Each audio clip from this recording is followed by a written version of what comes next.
mistake of having you near. In spite of the warning voice, you come to the night and repeats how it yells in my ear.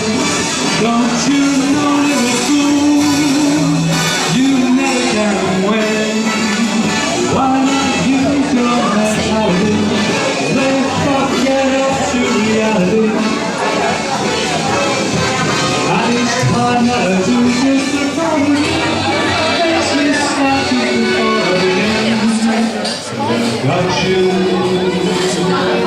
under my skin. I like you under my skin.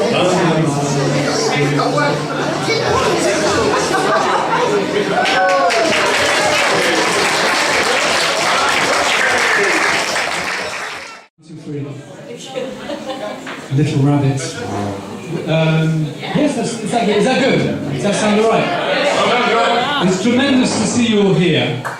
And really, it was really fun. It's very moving. What a fabulously good-looking bunch you all are.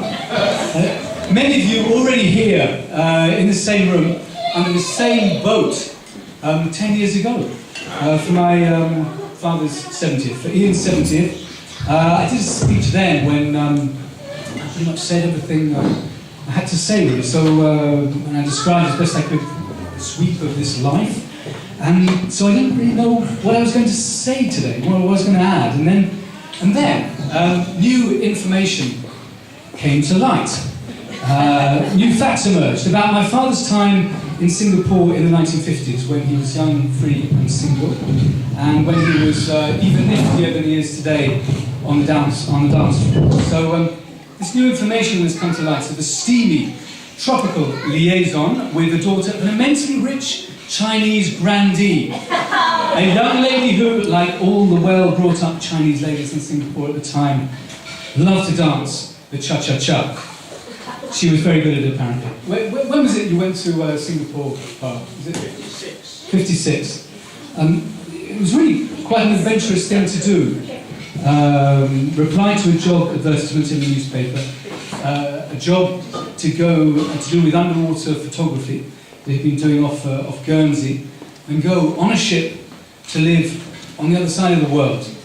I think there's still a big contrast when you go to Southeast Asia and the heat and the humidity and the smells and the colours and the croaking of frogs.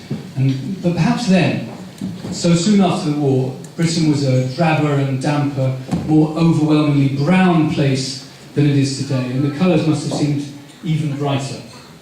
So he arrived there with his company issue of 6 pairs of white trousers, 6 white shirts, 1 lightweight suit and 1 white dinner jacket, and was asked on his first day if he played polo.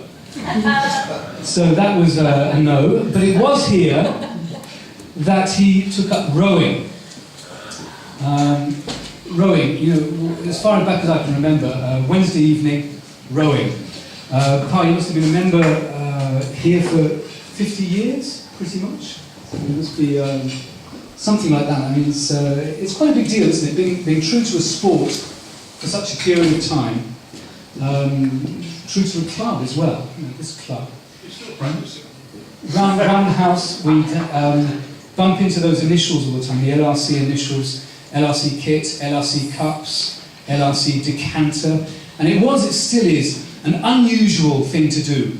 To row. Really very special.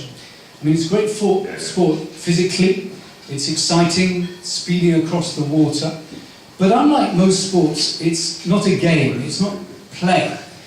It's tough, it's collective, you grit your teeth, you pull and you keep pulling. And now, when I think about this sport and I think about my father, I think there's something significant about it. Because I think in his life, he's shown the qualities of the oarsman. You know, even when it hurts, you just keep going. Because if you don't, you let everyone else down. And I think for my sister and I, as we were growing up, looking back, this is something we can appreciate. You know, he was in a marriage that didn't work out at the end, the camera shop business he built up with my grandfather, which did us proud for many years, eventually went a little bit wobbly. He wasn't talking all that much all the time, rather unlike now. But you don't talk in a boat, not when you've got some serious rowing to do, and keep going he did, because he had to provide for us. Now things must have got pretty bad, because at one point he took up yoga. And it was after one of these yoga classes that he plucked up the courage to ask this dishy, tall, blonde lady whether she'd like to go for a drink. That's what it's like in Dorking. You do a couple of hours of yoga, then you go for a pint. And luckily she said yes. By that time the indomitable Laurenson fortunes were rising up again, thanks to some daring and imaginative development of the property he still owned. And so keeping going with that oarsman's grit, he rowed his way, our ways to some degree, into happier waters. And these last years, since he met Michael really, how long have you been married? Is it 20 years, more or less? Michael will count, but I think 17. 17, well you're getting up to 20 already, so it's a good long time. But you know, I think you've been able to slow things down a little bit these last few years, really start to enjoy life. Cooking, reading, you know, all your Rotary Club and all that sort of thing, travelling as well as the rowing. Spending quite a bit of time with the grandchildren. What an unbounded joy that must be. Anyway, talking of children, children's birthday parties. I don't know what you think, boys, but I think they maybe sort of start to trail off a bit. You know, once you get to around 11 or something, the musical bumps are a little less intense. But I think when you get to the stage, I think we can safely call old, or perhaps not old, but comfortable middle age. I think there's a comparable rise in interest. You know, 70 was good, but 80, that's Really good. yeah, that's really you know. So I thought we'd mark this moment alcoholically.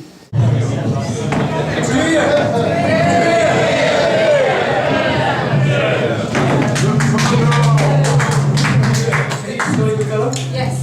He's a jolly good fellow, he's a jolly good fellow, he's a jolly good fellow. And so say all of us, and so say all of us, and so say all of us. But he's a jolly good fellow, but he's a jolly good fellow, but he's a jolly good fellow. And so say all of us.